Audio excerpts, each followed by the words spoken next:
Demikianlah diselesaikan langit dan bumi dan segala isinya.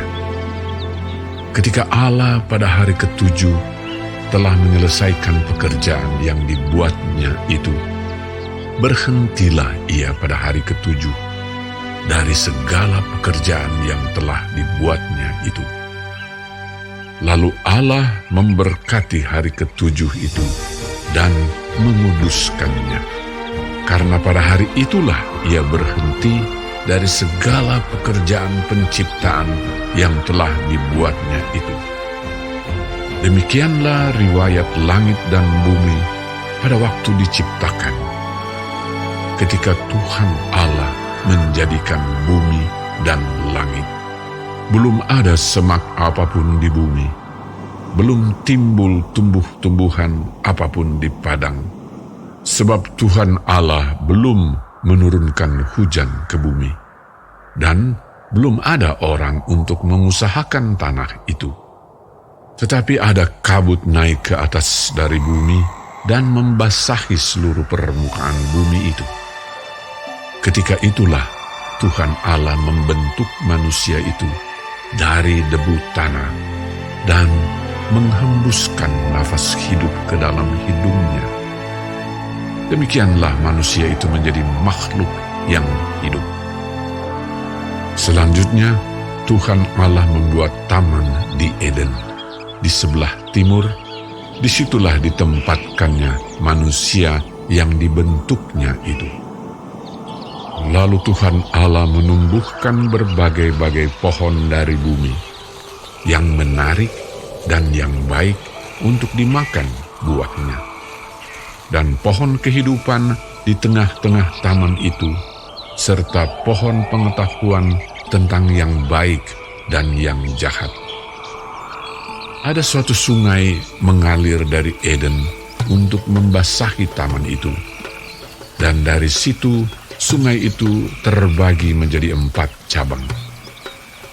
Yang pertama namanya Pison, yakni yang mengalir mengelilingi seluruh tanah Hawila, tempat emas ada. Dan emas dari negeri itu baik. Di sana ada damar bedola dan batu krisopras. Nama sungai yang kedua ialah Gihon, yakni yang mengalir mengelilingi seluruh tanah Kush. Nama sungai yang ketiga ialah Tigris, yakni yang mengalir di sebelah timur Asyur, dan sungai yang keempat ialah Efrat. Tuhan Allah mengambil manusia itu dan menempatkannya dalam Taman Eden untuk mengusahakan dan memelihara taman itu. Lalu Tuhan Allah memberi perintah ini kepada manusia. Semua pohon dalam taman ini boleh kau makan buahnya dengan bebas. Tetapi pohon pengetahuan tentang yang baik dan yang jahat itu, janganlah kau makan buahnya, sebab pada hari engkau memakannya, pastilah engkau mati. Tuhan Allah berfirman, Tidak baik kalau manusia itu seorang diri saja. Aku akan menjadikan penolong baginya yang sepadan dengan dia. Lalu Tuhan Allah membentuk dari tanah segala binatang hutan dan segala burung di udara. Dibawanyalah semuanya kepada manusia itu untuk melihat bagaimana ia menamainya, dan seperti nama yang diberikan manusia itu kepada tiap-tiap makhluk yang hidup, demikianlah nanti nama makhluk itu. Manusia itu memberi nama kepada segala ternak, kepada burung-burung di udara, dan kepada segala binatang hutan. Tetapi baginya sendiri, ia tidak menjumpai penolong yang sepadan dengan dia. Lalu Tuhan Allah membuat manusia itu tidur nyenyak.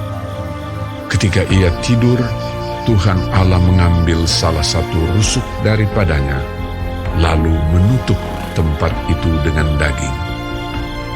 Dan dari rusuk yang diambil Tuhan Allah dari manusia itu, dibangunnyalah seorang perempuan. Lalu dibawanya kepada manusia itu. Lalu berkatalah manusia itu, Inilah dia, tulang dari tulangku, dan daging dari dagingku. Ia akan dinamai perempuan, sebab ia diambil dari laki-laki.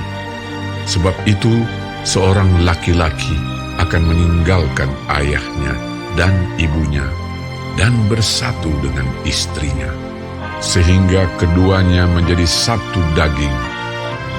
Mereka keduanya telanjang, manusia dan istrinya itu, tetapi mereka tidak merasa malu.